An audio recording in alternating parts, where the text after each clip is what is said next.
We never forget a favor, and our fury can shatter Sun's War Master Thrax stood before the High Council of the Krathos Empire. His scales had lost their gleam. His claws were dull. He had failed, and failure meant punishment. But the council needed him alive. He was still their best military commander. Explain, the council leader hissed. How did an inferior human fleet defeat 3 times their number? They are not inferior, Thrax said quietly. I made that mistake. I assumed they were weak because they prefer peace. I was wrong. The humans are the most dangerous species I have ever faced. They fight with perfect coordination. Their technology is more advanced than we believed, and they fight with purpose. They are not conquering. They are protecting. Then we will show them the price of opposing us, the council leader declared. Call all our fleets, bring every ship from every sector. We will crush humanity and erase the Velryn from existence. Thrax bowed. As you command. But inside he felt doubt.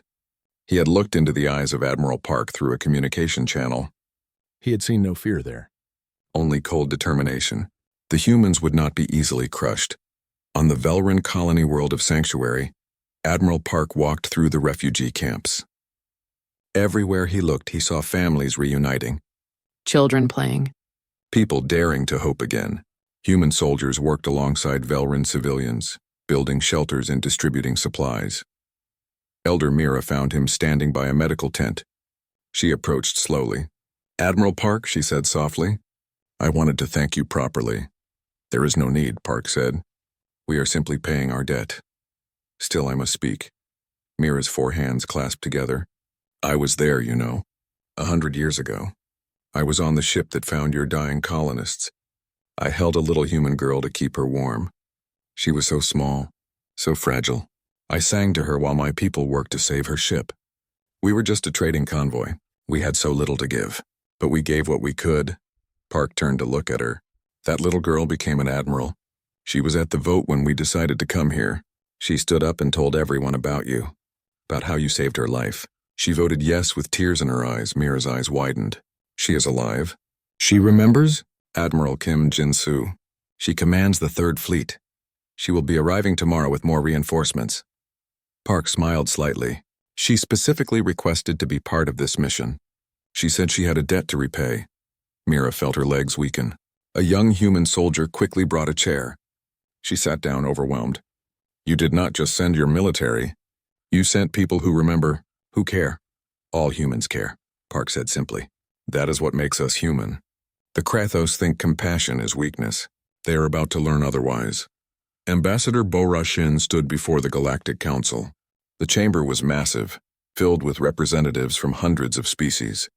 Most of them looked uncomfortable. They had refused to help the Velryn. Now humanity had intervened and they did not know how to respond.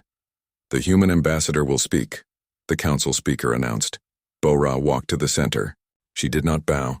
She did not use flowery diplomatic language. She spoke plainly. The Velryn asked you for help. You refused. You said they had no strategic value, no resources worth protecting. You were willing to let an entire species die because saving them was inconvenient. Murmurs filled the chamber. The council speaker raised a hand for silence. The Velryn situation was regrettable, but the Krathos Empire is powerful. Intervention would have meant war. So you let them die to save yourselves, Bo-Ra said flatly. Humanity chose differently. We went to war. We are protecting the Velryn, and we will continue to protect them no matter the cost. This action destabilizes the entire sector, an alien delegate shouted. The Krathos will not tolerate this insult. Then the Krathos can come fight us, Bo-Ra replied calmly. Let me make something very clear to this council. The Velryn are now under human protection. Anyone who harms them answers to us. Anyone who tries to stop us from protecting them answers to us. We will not ask permission. We will not negotiate. We will not compromise on this. The chamber erupted in noise. Some delegates were angry. Others were frightened. A few looked thoughtful. You cannot threaten the Galactic Council, the speaker declared. I am not threatening, Bo-Ra said. I am stating a fact. If you want to understand humanity, understand this. We never forget those who help us, and we never forgive those who hurt our friends. The Velryn helped us when they owed us nothing. Now we protect them. That is what friends do. She turned and walked out of the chamber. Behind her, the council dissolved into chaos. On a human research station, Dr. Tae-Young Choi stood in his laboratory. Around him were weapons that terrified even him. Gravity disruptors that could tear ships apart, stellar igniters that could make stars explode, planet crackers that could split worlds in half. He had designed them all, hoping they would never be needed. Now they might be. Admiral Park's face appeared on his screen. "Dr. Choi, what is your status?" "The weapons are ready," Tae-Young said quietly.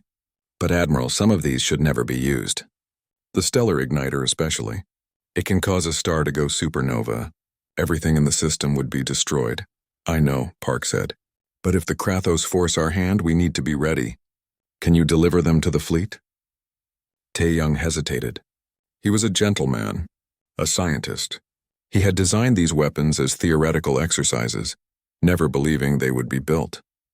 "Admiral, these weapons could kill billions. The Krathos have already killed millions of Velrun," Park replied. "If we must use these weapons to stop them from killing millions more, we will. I pray it does not come to that." "But I need them ready." "Understood," Tae-Young said. He closed the connection and looked at his creations. He had always believed that science should help people, not hurt them, but sometimes helping people meant having the power to stop those who hurt them. Captain Hana Yi led her squadron deep into Krathos territory. Her mission was simple but dangerous: destroy supply lines, cripple military infrastructure. "Make the Krathos bleed. Target ahead," her pilot announced. "Krathos supply depot. Minimal defenses. They think they are safe this far from the front lines," Hana said. "Show them they are wrong. All ships attack pattern Delta. In and out. Leave nothing standing." Her squadron swept down on the depot like hunting birds. Missiles and energy weapons tore through storage facilities and docked ships. Explosions bloomed across the installation. Within minutes it was gone. "Next target," Hana said calmly. They moved on. Behind them, Krathos commanders received reports of the attacks with growing alarm. Human ships were appearing everywhere, hitting targets deep in supposedly secure territory. Supply lines collapsed. Reinforcements were delayed. Expansion plans ground to a halt. The Krathos Empire, which had been steadily growing for decades, suddenly found itself struggling to maintain what it already had. And it was all because of one species: humanity. On Sanctuary, Elder Mira watched a group of human children playing with Velrun children. They did not speak the same language, but they were laughing together, sharing toys, creating games. She saw human parents and Velrun parents watching with smiles. A human officer approached her. She recognized him as Sung-ho, the young man who had first greeted her during the evacuation. "Elder Mira, we have reports that a Krathos peace delegation is requesting a meeting with Admiral Park." "Will he meet with them?" Mira asked. "No," Sung-ho said. The Admiral's response was clear. "We do not negotiate with those who commit genocide. The only terms we will accept are complete withdrawal from Velrun space and full reparations." "The Krathos will never agree to that," Mira said. "Then the war continues," Sung-ho replied simply. He paused, then added, "Elder, do you know why humans fight so fiercely?" "Tell me," Mira said. "Because we know what it is like to be helpless, to be dying and alone.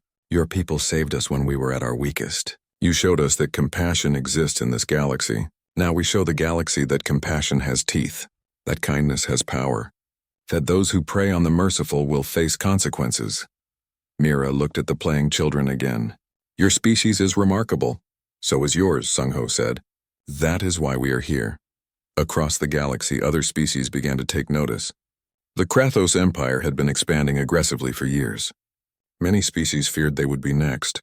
Now they saw that the Krathos could be stopped, that they could be hurt. Quietly, some species began sending messages to Earth. Messages of support, offers of alliance, requests for protection.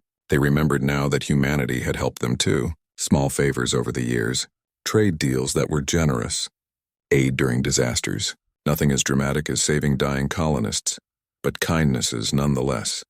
Humanity was building something without even trying, an alliance based not on fear or power, but on mutual respect and remembered kindness. Admiral Park read the reports of incoming messages and alliances. He knew what this meant. The balance of power in the galaxy was shifting, not because humanity sought to conquer, but because humanity chose to protect.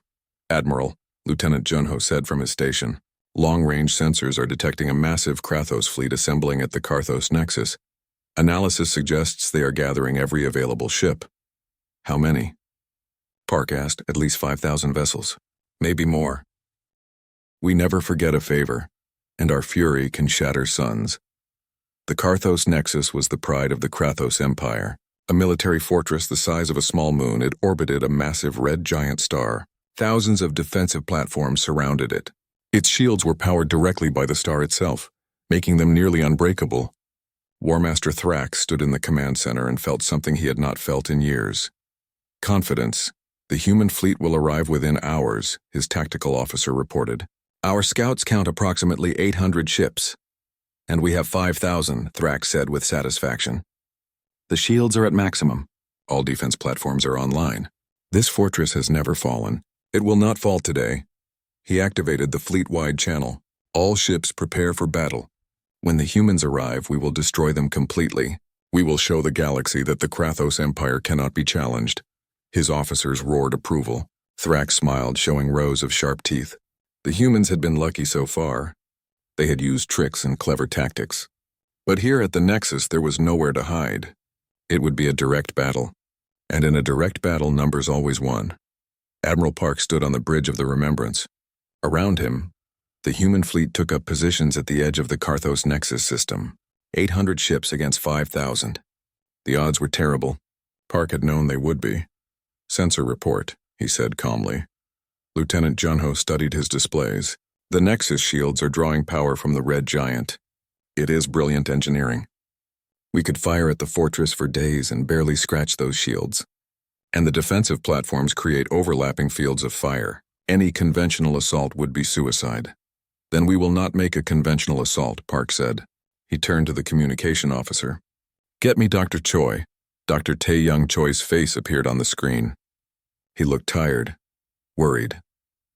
Admiral, I assume you want to discuss the stellar igniter.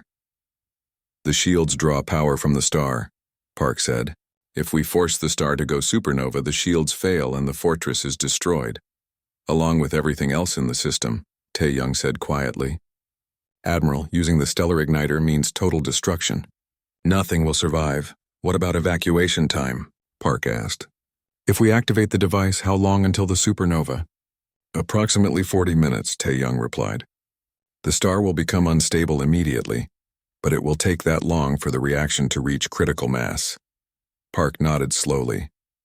40 minutes is enough to evacuate civilian personnel and prisoners. It is not enough for the military fleet to escape if they stay and fight. Admiral, Tae-Young said carefully, this weapon was designed as a last resort. Are you certain this is necessary? Park looked at the tactical display. 5,000 Krathos ships, the Nexus Fortress, defensive platforms. Dr. Choi, if we lose here, the Krathos will crush us. They will destroy what remains of the Velrin, and they will move on to other species, other innocents. We end this here, or it never ends. He paused. I need that weapon ready. But we will give them a chance to surrender first. Tae-Young closed his eyes briefly. Understood, Admiral. The stellar igniter is on a stealth ship at the edge of the system. Captain Yi volunteered to deliver it. Of course she did, Park said with a slight smile. Thank you, Doctor. Captain Hana Yi guided her stealth ship through the outer edges of the Karthos system. Behind her, the stellar igniter sat in the cargo bay. It was a small device, barely larger than a human. Such a tiny thing to destroy a star. Captain, her pilot said nervously, if we deploy this, we will only have 40 minutes to escape. And that assumes we can get out before the Krathos notice. Then we better work fast, Hana said. Take us closer to the star. We need to position the device in the stellar corona. Meanwhile, Admiral Park opened a communication channel to the Karthos Nexus. War Master Thrax appeared on the screen, his expression full of contempt. Human Admiral, Thrax said, you have come to die. My fleet will crush you. I am giving you one chance to surrender, Park said calmly. Withdraw all Krathos forces from Velrin space. Pay reparations for the damage you have caused. Do this, and we will allow your fleet to leave peacefully. Thrax laughed. You are outnumbered 6-1. Your ships are surrounded, and you dare offer me terms? I will destroy your fleet. Then I will hunt down every human and every Velrin in the galaxy. You have brought this on yourselves. I see, Park said. Then let me be clear, War Master. The Velryn showed humanity mercy once. You showed them none. Now you will learn what happens when you anger the merciful. He closed the communication. Captain Yi, Park said on a secure channel. Deploy the device. Hana's ship dove close to the red giant star. The heat was immense. Shields strained. Warning alarms screamed. But Hana held the course steady. Launch the device, she ordered. The stellar igniter deployed, falling toward the star. It activated immediately, sending strange pulses of energy into the stellar core. The star began to react. Its output increased. Its surface became unstable. Device is active, Hana reported. 40 minutes until supernova. Getting out of here now. On the Nexus, alarms began to sound. Thrax stared at his screens in disbelief. What is happening to the star? Unknown, War Master. It is becoming unstable. The reaction is spreading through the core. How long until it explodes? 38 minutes. Thrax felt ice run through his veins. They would not. They could not. The humans would destroy themselves. But Admiral Park was already moving. All ships execute evacuation protocol. We have 38 minutes to get everyone out. Captain Yi, head for the Nexus. Find the prisoners. Hana changed course immediately. Her stealth ship swept toward the fortress. Finding prisoners on that station in 30 minutes is impossible, Admiral. Then do the impossible, Park said. That is what humans do. Hana smiled grimly. Understood. Shadow Wing is going in. Thrax watched his carefully planned battle dissolve into chaos. All ships prepare to evacuate. War Master, what about the fortress? Leave it, Thrax roared. Get everyone to the ships. We have 35 minutes. But Park had anticipated this. Human ships swept in, not to attack, but to block escape routes. They forced Krathos ships to take longer paths to evacuate. They bought time. Hana reached the Nexus and landed her ship in a docking bay. She grabbed her weapon and ran into the station. Her team followed. Find the prisoners. We have 30 minutes. They raced through corridors. Met Krathos soldiers who were fleeing, not fighting. Hana's team moved deeper into the station, following intelligence reports about where prisoners were kept. They found them in the lower levels. Hundreds of Velryn locked in cages. Many were injured. All were terrified. And Hana saw something that made her blood boil. The Velryn were connected to strange machines. The Krathos had been draining their bioenergy to power weapon systems. You used them as batteries, Hana said quietly. Her voice shook with rage. You turned living beings into fuel. A Krathos guard tried to raise his weapon. Hana shot him without hesitation. Get these people out now. Her team broke open the cages, carried those too weak to walk. Hana checked her timer. 23 minutes left. They had to move faster. Elder Mira was among the prisoners. She was weak, barely conscious. But when she saw human soldiers, she smiled. You came, she whispered. We always come, Hana said, lifting the elderly Velryn into her arms. Hold on, we are getting out of here, they ran. The station was shaking now. The star's instability was affecting everything. Lights flickered. Gravity fluctuated. But Hana's team kept moving, herding hundreds of rescued prisoners toward the ships. On the Nexus Command Center, Thrax faced a choice. He could stay and try to stop the humans from rescuing prisoners, or he could flee and save himself. He chose to flee. His ship launched with 15 minutes remaining. Hana got the last of the prisoners onto evacuation ships. All personnel, go. Get them out of here. Captain, what about you? Her pilot asked. I need to make sure everyone is out. Go, that is an order. Hana ran through the station, checking every holding cell, every detention block. She found a few more prisoners, humans who had been captured in earlier raids. She got them moving toward the last shuttle. 10 minutes remaining. Admiral Park watched the timer. Most of the Krathos fleet had escaped. His ships were pulling back to safe distance. But some human vessels remained, covering the last evacuations. Admiral, we need to jump now, Junho urged. Not until everyone is out, Park said firmly. 7 minutes remaining. Hana reached the last shuttle, shoved the rescued prisoners inside. Go, Captain, you need to get on, the pilot shouted. Hana looked back at the station one more time, made sure no one was left behind. Then she jumped on the shuttle. Punch it! The shuttle raced away from the dying fortress. Behind them, the red giant star began to collapse. The stellar igniter had done its work. The star was eating itself from the inside, 5 minutes remaining. All human ships jump, Park ordered. The fleet vanished into faster-than-light travel. The Krathos fleet was already gone, fleeing in panic. 3 minutes remaining. Hana's shuttle barely made it to the jump point. They entered FTL with seconds to spare. Through the viewports, they saw the red giant reach critical mass. The star exploded. It was beautiful and terrible. The supernova spread in all directions, consuming everything. The Krathos nexus vanished in an instant. The defensive platforms. We never forget a favor, and our fury can shatter suns. The Velryn homeworld looked different than it had 3 weeks ago. The burning cities were now reconstruction sites. Human engineers worked alongside Velryn builders, raising new structures from the ruins. Medical ships orbited overhead, treating the wounded. Supply vessels delivered food, water, and materials. Everywhere there was activity, there was hope. Elder Mira stood on a balcony overlooking the main city. Her forearms rested on the railing. She was stronger now, recovered from her captivity, but the memory of those dark days remained.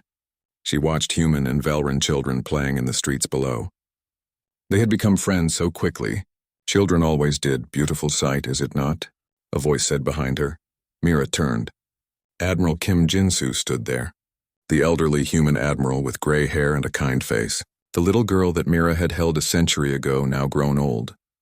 Jinsu, Mira said softly, I still cannot believe it is really you.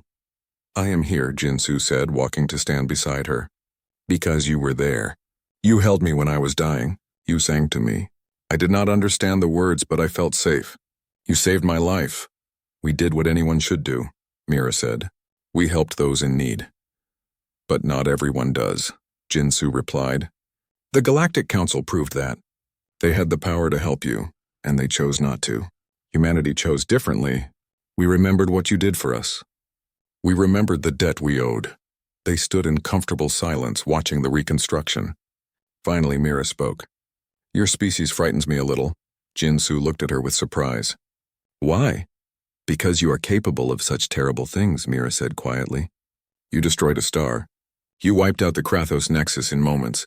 The galaxy has never seen such power used so efficiently, so ruthlessly. We did what was necessary, Jinsu said. Nothing more. I know, Mira said. That is what frightens me. You did not hesitate. You did not waver. You simply did what needed to be done. That kind of certainty is terrifying. Jinsu was quiet for a moment. Then she said, My grandmother told me something when I was young.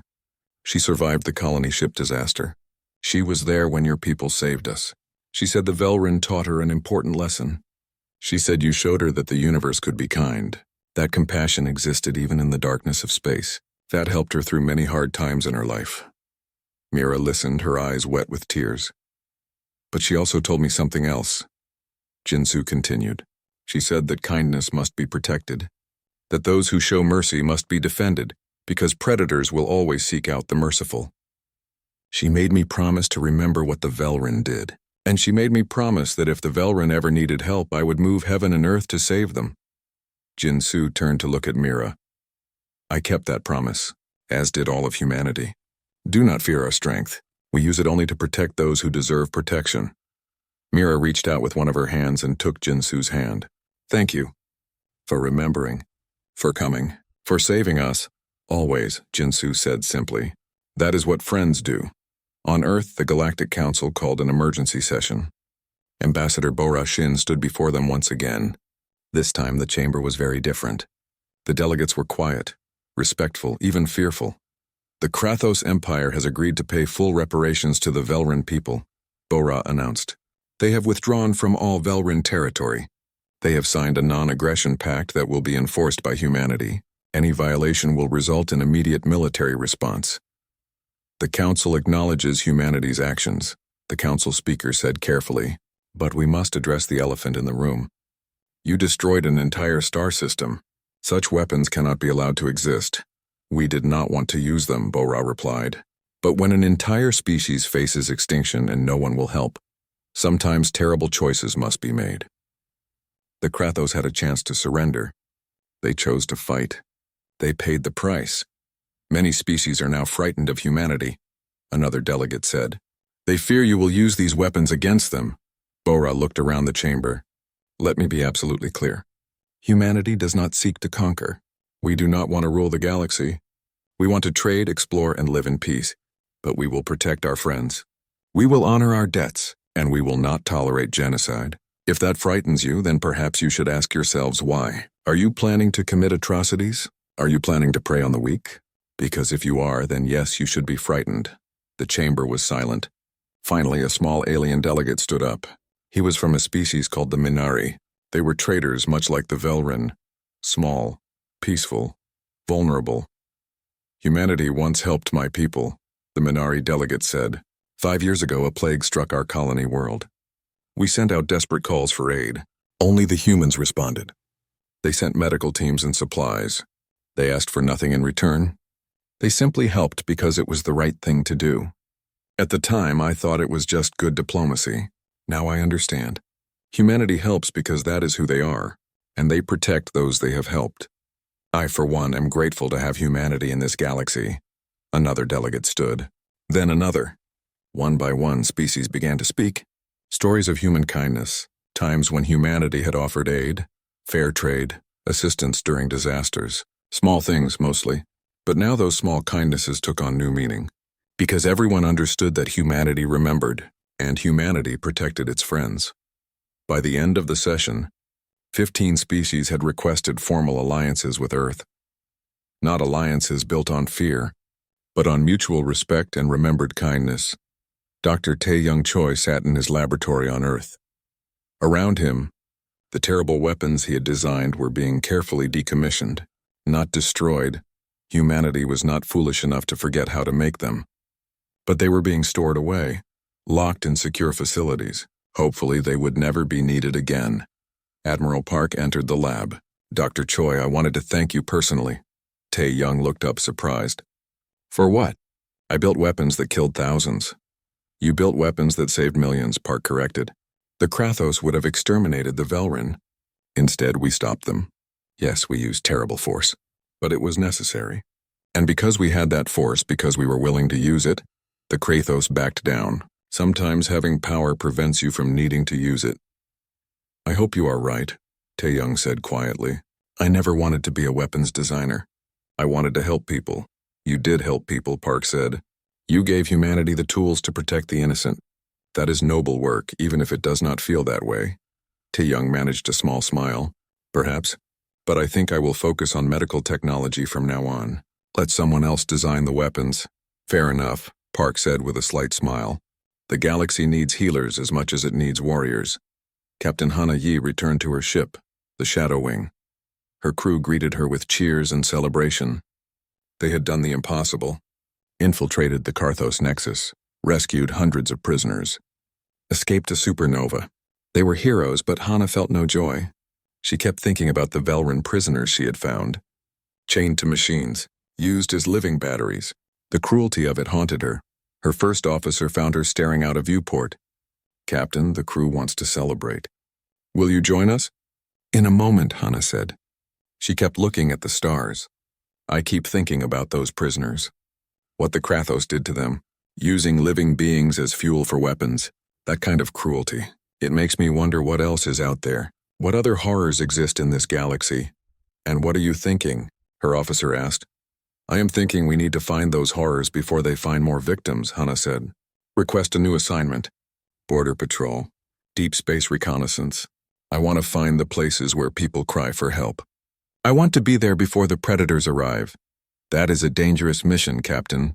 All the best ones are, Hana said with a slight smile. But somebody has to do it. And I know how to find trouble. Lieutenant Junho Kang stood on the observation deck of the Remembrance looking at Earth below. He had been promoted to commander. Given command of his own ship. It would be a small vessel, assigned to patrol Velrin space. A message ship more than a warship. But the message was clear. Humanity was watching. Admiral Park joined him at the window. Nervous about your new command? A little, Junho admitted. It is a big responsibility. You will do fine, Park said. You have good instincts. You see patterns others miss. That will serve you well. Admiral, may I ask you something? Junho said.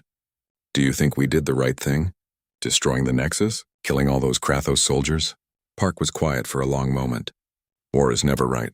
It is at best necessary. We gave the Krathos every chance to back down. They chose to continue their genocide. We stopped them. Could we have found another way, perhaps? But I do not regret the choice we made. The Velrin are alive because of what we did. That matters. I suppose it does, Junho said. Still, I hope we never have to do something like that again. As do I, Park said. But if we must, we will. That is the burden of power. We use it to protect those who cannot protect themselves. On the Velrin homeworld, a great ceremony was held. Humans and Velrin gathered together. A new monument was unveiled in the center of the capital city. The council chamber stretched so far that Captain Hansol could barely see the walls. Thousands of seats rose in curved tiers filled with beings from every corner of the galaxy. Some had scales, others had feathers, and many had forms that human eyes struggled to understand. They all watched as Ambassador Tae-young stood at the center of the chamber, waiting for judgment. Hansol stood in the observation gallery above, his hands gripped tight on the railing.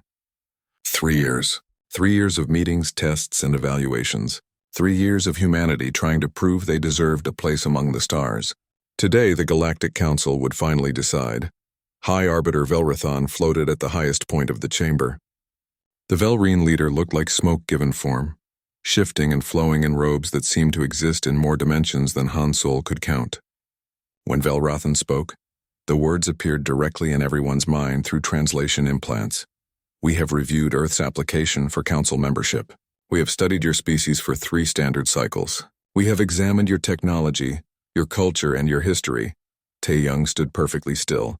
Hansol knew the ambassador well enough to see the tension in his shoulders. The Council's decision is final. Humanity is denied membership status. The words hit like a physical blow. Hansol felt Dr. Yuna go rigid beside him. Around the gallery, the small human delegation sat in stunned silence. Velrathon continued. Your species is too young. Your civilization has existed for barely 10,000 years. Members of this council measure their histories in millions. You are technologically adequate, but show no revolutionary advancement. Your culture remains fractured into competing nations. Most concerning, you have demonstrated no transcendent achievement. Tae-young found his voice. High Arbiter, humanity has met every requirement. We've shared our knowledge freely. We've traded fairly with 17 species. We've maintained peace and followed every protocol. Requirements are minimum standards, Ambassador. They prove you are not a threat. They do not prove you are ready. Velrathon's form rippled with something that might have been sympathy. Every species in this council has achieved something that redefined possibility. The Velrine mapped parallel dimensions. The Kryn perfected matter-energy conversion. The Ossians created true hive consciousness spanning light years. These achievements took millions of years of focused evolution. Your species has potential, but you simply have not existed long enough. So we're being punished for being young. Tae-young's voice carried an edge now. Not punished. Protected. And protecting the council from premature integration. Humanity will be restricted to your home system for 1 standard century. After that period, you may reapply. 100 years. Tae-young said it quietly, but every human in the chamber heard the defeat in those words. The decision is final. This session is concluded. The chamber began to empty. Thousands of aliens filed out, already forgetting the small species that had just been rejected. Hansol watched Tae-young stand alone in the center of that vast space, looking very small and very human. 2 hours later, the human delegation gathered in the conference room aboard the Horizon's Edge. Their ship hung in orbit around Axis Prime, the neutral world where the Council maintained its primary station. It was supposed to be humanity's gateway to the galaxy. Now it was just a reminder of failure. 100 years, Chief Engineer Kyungmi said. That's 4 human generations. Everyone in this room will be dead before we get another chance.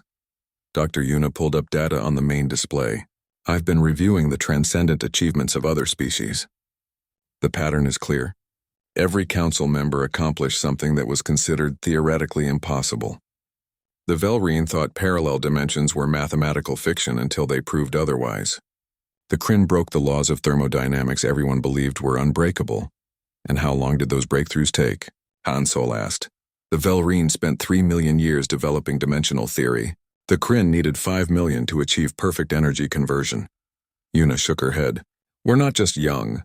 We're infants by their standards. 10,000 years of civilization versus millions. They genuinely believe we haven't had time to evolve far enough. Tae-young slumped in his chair. Maybe they're right. Maybe we're reaching too far, too fast. No. Han Sol's voice was firm. We've survived ice ages, plagues, world wars, and near extinction a dozen times. We didn't survive by accepting limits. We survived by refusing to quit. Pretty speech, Captain. But it doesn't change reality. We're going home. The conference room fell silent. Outside the viewports, Axis Prime turned slowly, beautiful and indifferent. Humanity had come so far, only to be told they didn't matter yet. The alert sounded at 22:37 station time. Kyungmi was the first to the console. Priority distress signal. Council emergency channel, everyone moved. Han Sol pulled up the transmission. A broken voice filled the room, speaking through heavy static. Station void reach 7. Catastrophic failure. Dimensional anomaly. Losing structural integrity. 2,000 personnel. Require immediate evacuation. The signal died. Where? Han Sol demanded. Yuna's fingers flew across her console. Void reach. It's a research station in dead space between spiral arms. 18 light years from here. What's our travel time? At maximum speed? 18 hours. And the nearest council response fleet? Yuna's face went pale. 6 days. The implications hit everyone at once. 2,000 people. No help for 6 days. But a human ship could be there in 18 hours. Han Sol's communicator chimed. He answered to find himself looking at Commander Thexural, a Kryn military officer he'd met during the evaluation process. The Kryn looked like an 8-foot mantis made of chrome and angles. Captain Han Sol, you received the distress signal. We did. Then you know the situation. The Council's rescue fleet cannot reach Void Reach 7 in time, but your vessel can. Thexural's mandibles clicked in what might have been respect or might have been challenge. Your species wishes to prove itself worthy of Council membership. Here is your opportunity. You're asking us to risk our ship and crew for a rescue? I am telling you that no species has ever successfully navigated the Void Reach without specialized dimensional shielding. Your ship has standard defensive screens. The journey will likely kill you. The rescue itself may be impossible. Thexural paused. But if you succeed, the Council will take notice. True character reveals itself in crisis, not in committee meetings. The transmission ended. Han Sol looked around the conference room. Kyungmi met his eyes and nodded. Yuna was already pulling up data on the Void Reach. Tae-young sat forward in his chair, the defeat gone from his face. Helm, Han Sol said into the ship-wide comm. Set course for Void Reach 7. Maximum speed. Captain, the Void Reach is classified as hazardous space. Spatial anomalies, gravity fluctuations, radiation storms. Council ships need special equipment to survive there. I know. Set the course anyway. Yes, sir. The horizon's edge turned away from Axis Prime and accelerated into the dark. Behind them, the galaxy that had rejected them continued its slow dance. Ahead lay the Void Reach, where space itself broke down and 2,000 lives hung in the balance. Han Sol stood at the viewport and watched the stars shift. They'd wanted humanity to prove transcendent achievement. Maybe they were about to get their wish. Or maybe they'd just watch a human ship and crew vanish into the void. Either way, humanity had never been good at accepting impossible odds. The docking bay at Axis Prime had never been so full. Representatives from all 847 Council species waited as the horizon's edge completed its final approach. The human ship looked terrible. Hull scorched from radiation, shield emitters burned out, entire sections showing structural damage. It limped into dock like a boxer who'd won the fight but taken every hit. The airlock opened. 2,000 rescued researchers emerged into a scene none of them would forget. Families reunited with loved ones thought lost. Colleagues embraced. Leaders of dozens of worlds waited to greet their people who had survived the impossible. The gratitude was overwhelming, but beneath it something else was happening. Representatives from every species watched the human crew with new eyes. These weren't the young, primitive beings who'd been rejected days ago. These were the people who had flown into hell twice and brought everyone home. Scholar Nintarek was among the first to disembark. The Osean researcher carried data storage units filled with observations that would change xenopsychology forever. He went directly to the council chamber where an emergency session had been called. High Arbiter Velrathon floated at the center of the vast room. Every seat was filled. Every species represented, and for the first time in council history, the session was being broadcast live across the entire galaxy. Scholar Nintarek. Velrathan's voice filled the chamber. You were aboard the human vessel during the rescue operation. The council would hear your report. Nintarek moved to the center. His mandibles clicked as he organized his thoughts. Then he began. I have spent 3 cycles studying humanity for this council. I examined their technology, their culture, their history. I concluded they were unremarkable. Adequate but not exceptional. Too young to offer anything. Unique to galactic civilization, he paused. I was wrong. The chamber stirred. The Horizon's Edge should not have survived passage through the Void Reach. Their ship lacks dimensional stabilizers.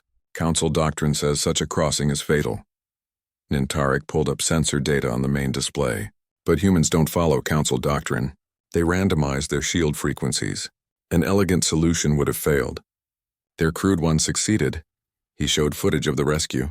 The impossible dock with a dimensionally phased station. The evacuation under conditions that should have killed everyone. The journey home carrying 10 times the ship's designed capacity. At every stage, humans face situations that Council species would consider unsolvable. And at every stage, they refuse to accept that answer. Nintarek's voice carried through the silent chamber. When Scholar advised Captain Hansol to jettison personnel to improve survival chances, he refused. Not because he had a better solution. He refused first, then found the solution.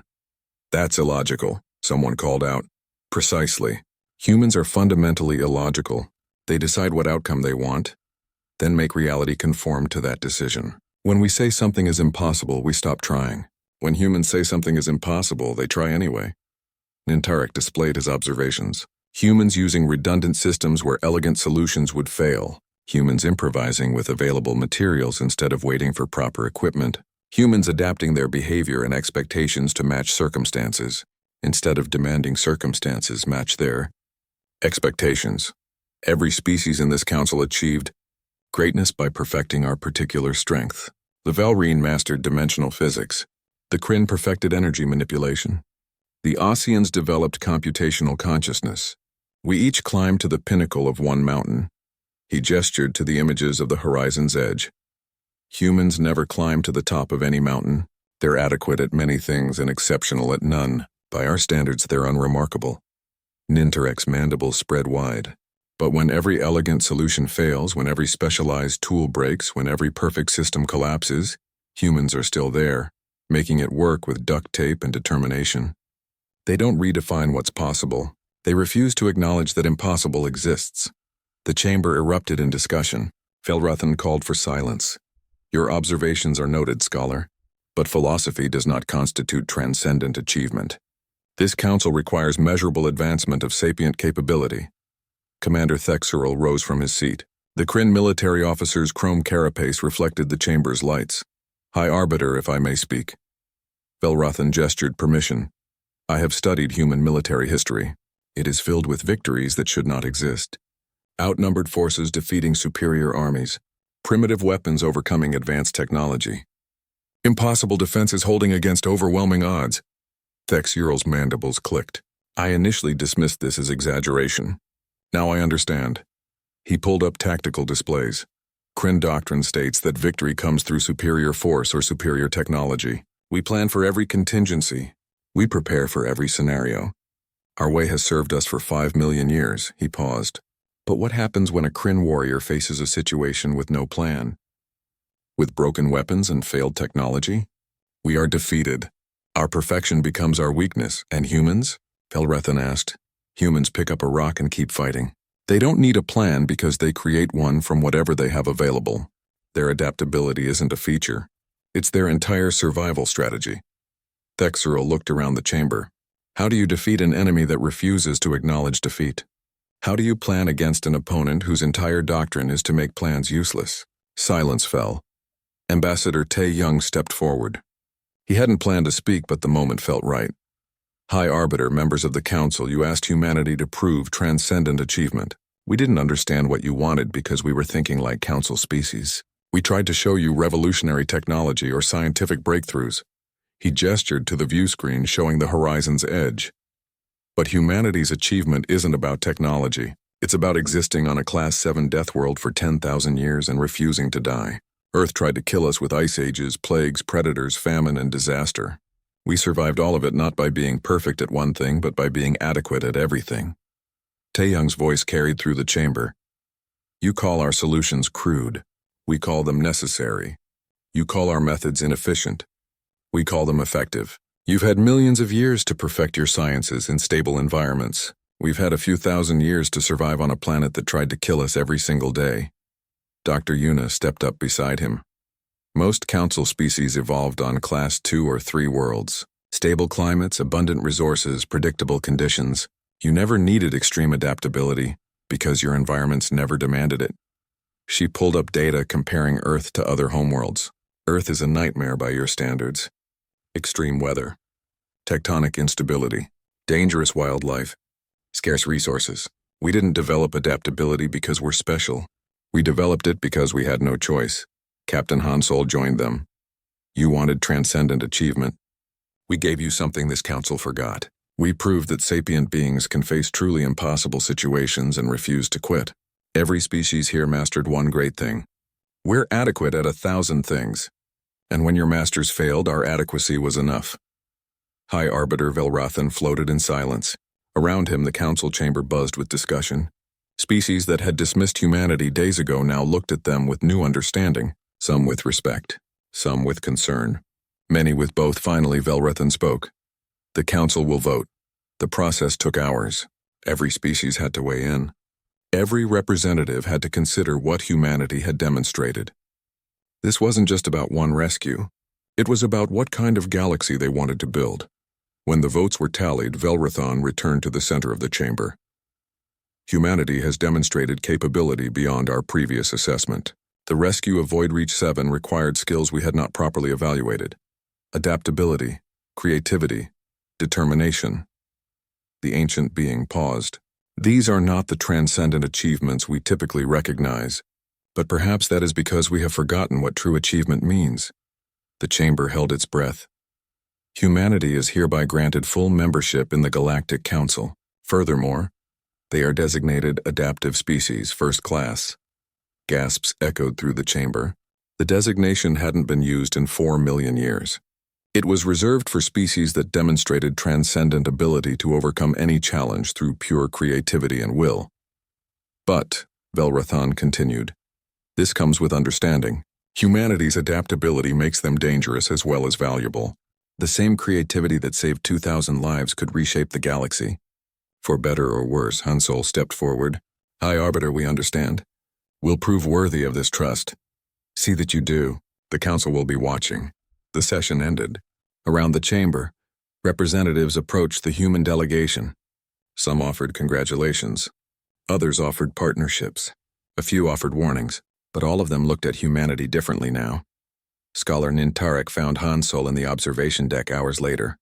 The Ossian scholar looked out at the stars, his mandibles clicking thoughtfully. Captain, I must apologize. I told the council you had no transcendent achievement to offer. I was looking for the wrong thing.